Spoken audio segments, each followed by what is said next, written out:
TV Jet, o canal da palavra, apresenta mais um Ciência e Fé. Eu sou o pastor Silvério Pérez e nós vamos falar hoje da ciência do trânsito. Você não pode perder esta entrevista, tá bom? Está no ar mais um Ciência e Fé.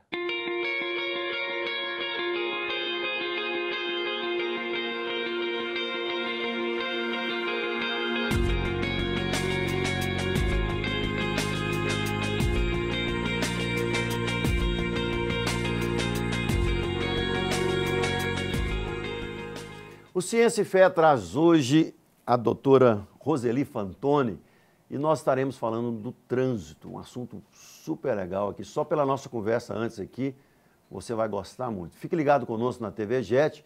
A doutora Roseli Fantoni é coordenadora da Gerência de Educação para o DER. Ela é psicóloga e é também especialista em psicologia no trânsito.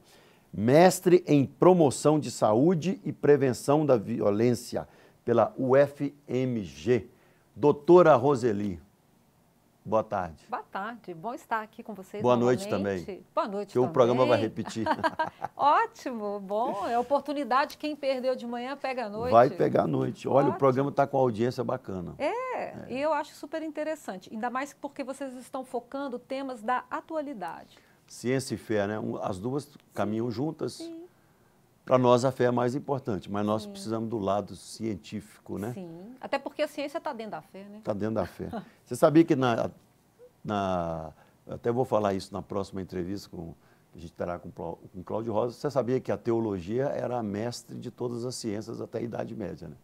Depois, com o iluminismo, é que foi questionada essa questão. Que bacana, sempre aprendendo. Mas o trânsito também é uma ciência, doutora Roseli? O trânsito é uma ciência. E ele é interessante porque ele passa por várias disciplinas. Então, a gente tem o trânsito dentro da engenharia, da psicologia, da medicina, da sociologia. Então, o trânsito, ele permeia por todas essas áreas. Então, é multidisciplinar.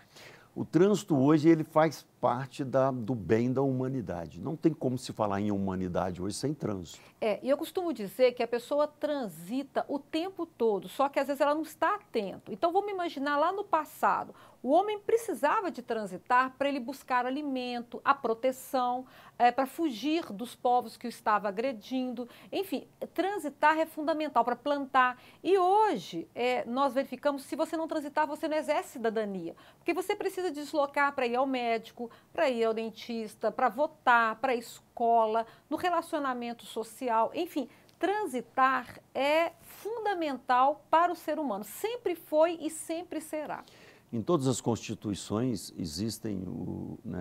existe o direito de ir e vir, quer dizer, um direito fundamental da humanidade. E a primeira coisa que você faz quando a pessoa ela não demonstra que tem condição de relacionar é colocar ela na cadeia. O que você faz? Você tira aquela pessoa do direito de ir e vir.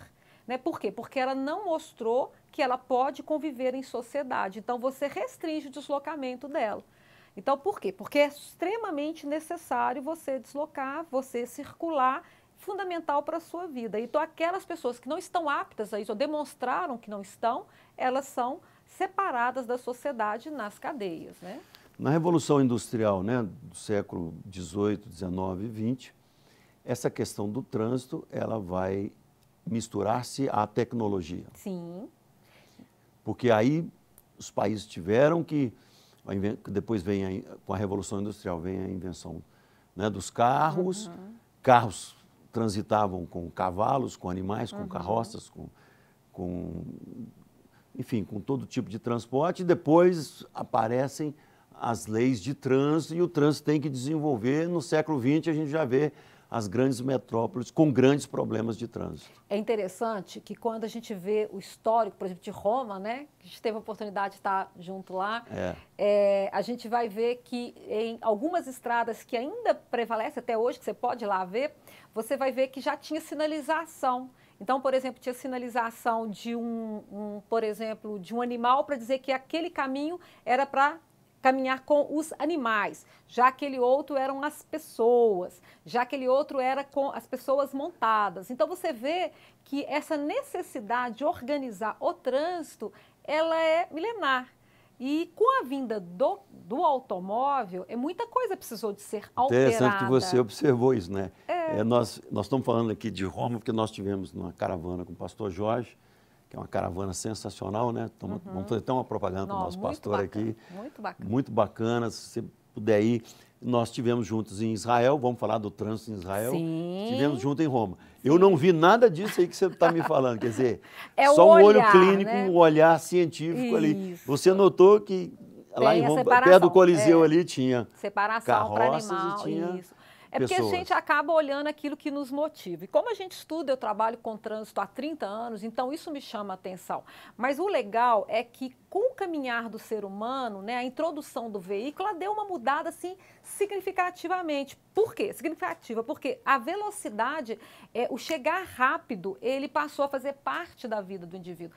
E se você verificar, cada vez mais, e hoje cada vez mais, essa pressa, né, ela faz com que a gente queira deslocar o mais rápido possível e o automóvel passa a ter um valor diferenciado do simples deslocar, o simples veículo, forma de deslocamento. Ele também tem um valor agregado, que é o valor do status, da posição social, que até então não tinha ou não era previsto e que hoje é extremamente presente no nosso meio.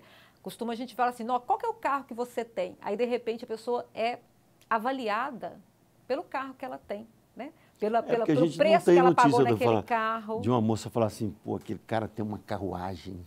Não tem. Agora não tem mais. Mas você fala, a música, você já viu que tem agora a música, né? Do carro amarelo, nem sei qual que é.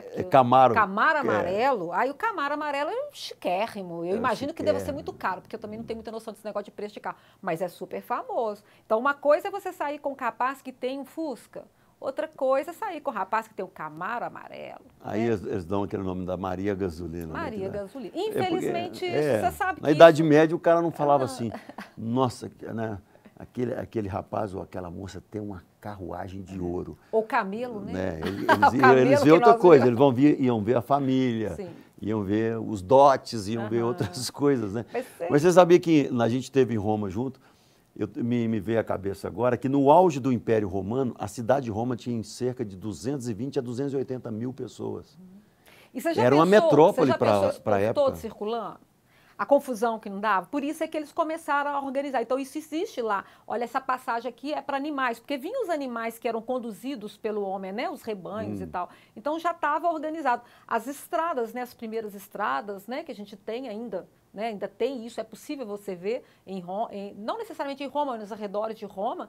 Então, porque mostra aquela necessidade, desde aquela época, de organizar todo esse tumulto. A gente teve no Coliseu, né? As saídas do Coliseu, elas são todas organizadas. Sim. Que, se não me engano, cabiam 50 mil pessoas no Coliseu. Né? Não tenho o número certo, não me lembro agora do que eu conto, quantas pessoas que o guia falou. Mas você via que tinha todas as saídas, né? Saídas em cima, saída embaixo. Aí você vê como que o ser humano, ele é inteligente, né? Ele cria coisas que são extremamente interessantes, inteligentes, a arquitetura, né? E aí a gente está falando da questão do trânsito, né? Essa necessidade de organizar esse espaço, que até hoje é um conflito, porque hoje, por exemplo, qual que é o nosso principal problema do ser humano? Organizar o espaço.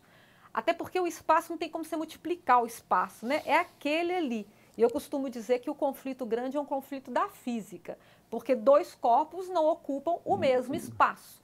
Então, você tem que organizar. O que eu vou querer aqui? Eu vou querer mais carro, mais gente, né? Ou vou querer colocar o transporte coletivo porque não está dando mais, cada veículo vai com uma pessoa, 2 pessoas no máximo. Já o transporte coletivo, ele pode colocar 50 ou mais pessoas. Então, esta é uma grande discussão que a gente está fazendo hoje. É uma discussão que já chegou há muito tempo na Europa, né? Esses países já estão trabalhando com essa perspectiva de reduzir os veículos particulares, aumentar o transporte coletivo e também dar ao pedestre a oportunidade de voltar à rua. Não necessariamente de andar na rua, mas ter um espaço, né? Que é aquele espaço da cidade, o espaço do bairro, para o pedestre, né? Você, né? Porque todos somos pedestres. Você falou, interessante, né?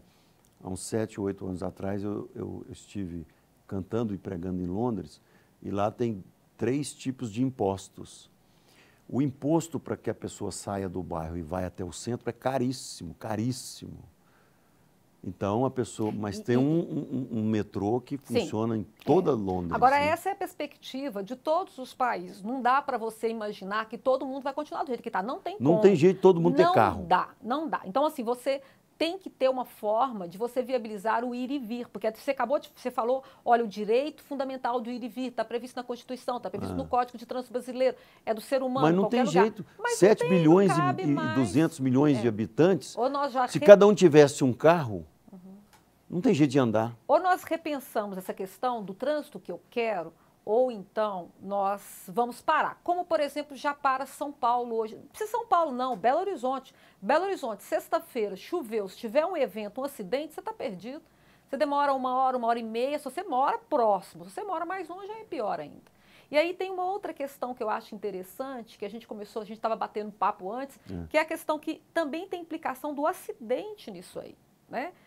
Ou seja, a gente tem toda essa questão do ir e vir, da mobilidade, acessibilidade, que é um direito que a gente tem, né?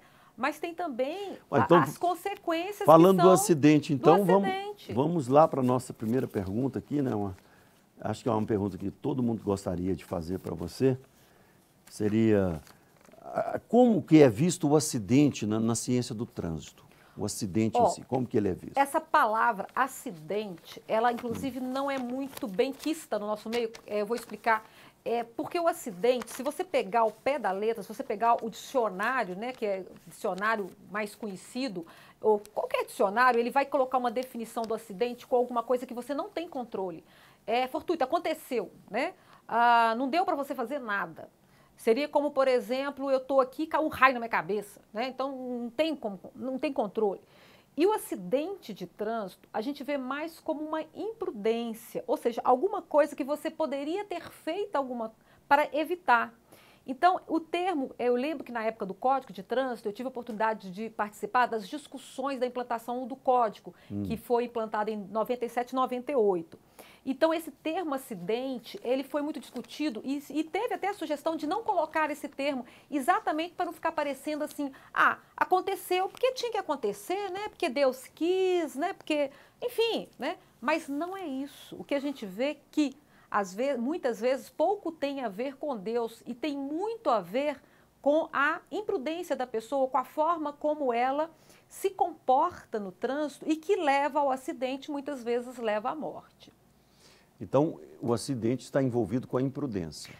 A maioria dos acidentes, está envolvido com a imprudência. Então, a gente pode ver que outros fatores podem agregar valor, mas a maioria, se a gente vamos pegar, por exemplo, os acidentes com personalidades conhecidas, que aí é fácil que aí quem está sentado lá nos ouvindo, ele vai lembrar. Então, vamos começar assim, vamos falar, por exemplo, da Princesa Di, que foi muito falado, né? Então, o que aconteceu? Qual o caso dela? Excesso de velocidade do motorista, né? Provavelmente ele tinha bebido. Eles estavam sem o cinto de segurança. Então, você vai assim, poxa, são vários fatores que poderiam ter sido cuidados para que a pessoa não pudesse falecer. Vamos pegar um outro agora mais recente, né? Vamos falar desse no próximo bloco, ok. Você vai falar do Cristiano Araújo. Do Cristiano Araújo. A doutora Roseli vai analisar aqui o acidente que houve com o Cristiano Araújo.